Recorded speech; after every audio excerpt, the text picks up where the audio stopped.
Pessoal, tudo beleza? Bom, peguei uns exercícios de dilatação, né, da tarefa anterior para a gente poder fazer juntos.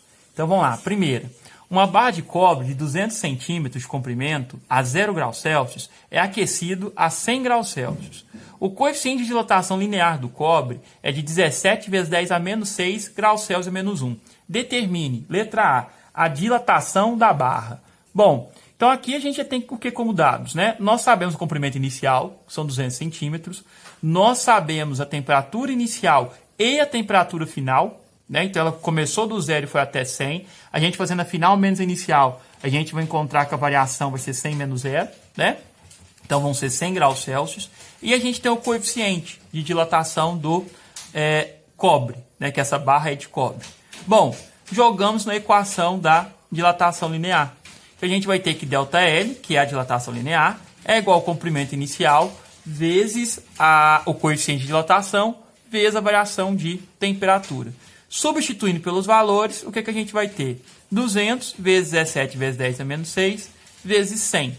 A gente vai encontrar como resposta 0,34 centímetros. A gente achou em centímetro porque usou o comprimento em centímetros, beleza? Bom, a letra B fala pra gente o seguinte, pede qual é o comprimento final dessa barra. Então, o que a gente vai ter que lembrar?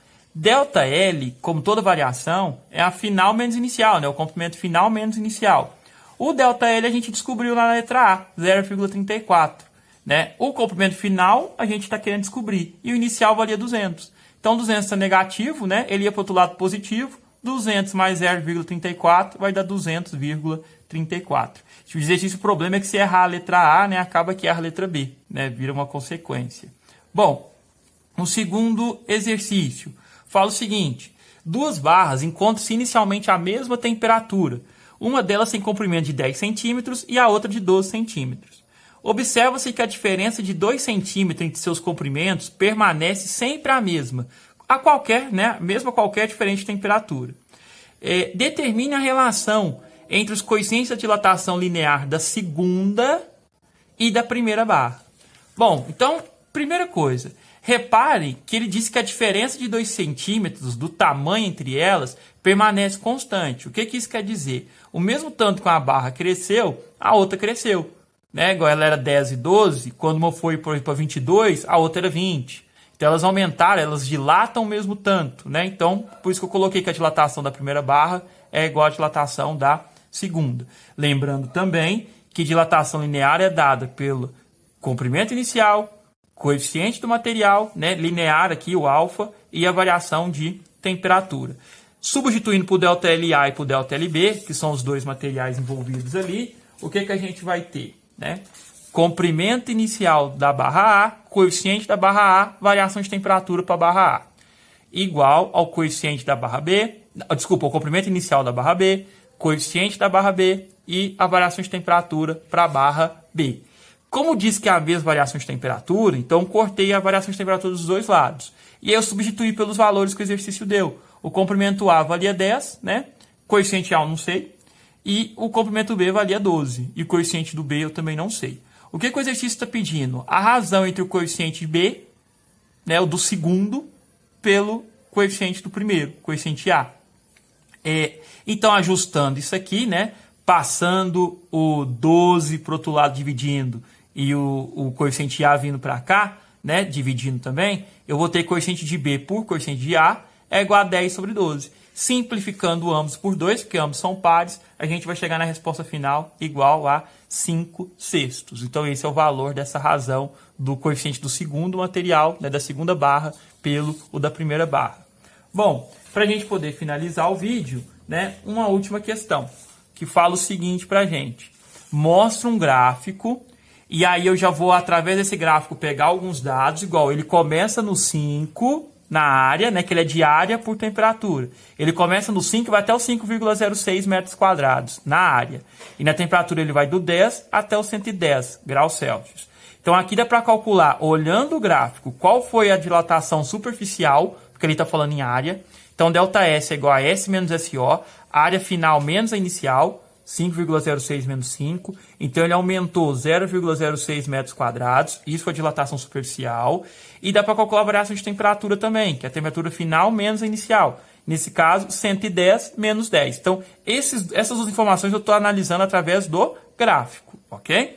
Bom, e eu sei também que a dilatação superficial, né, é a área inicial, o coeficiente superficial, o beta, e a variação de temperatura.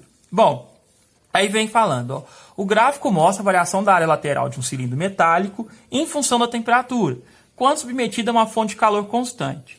O coeficiente de dilatação volumétrica média do material que constitui o cilindro é... Então, a gente quer achar o coeficiente volumétrico. Aqui está as alternativas. Bom, com essa equação, não dá para achar o volumétrico. Só que dá para a gente achar o superficial, que o ΔS é 0,06, a área inicial 5, né?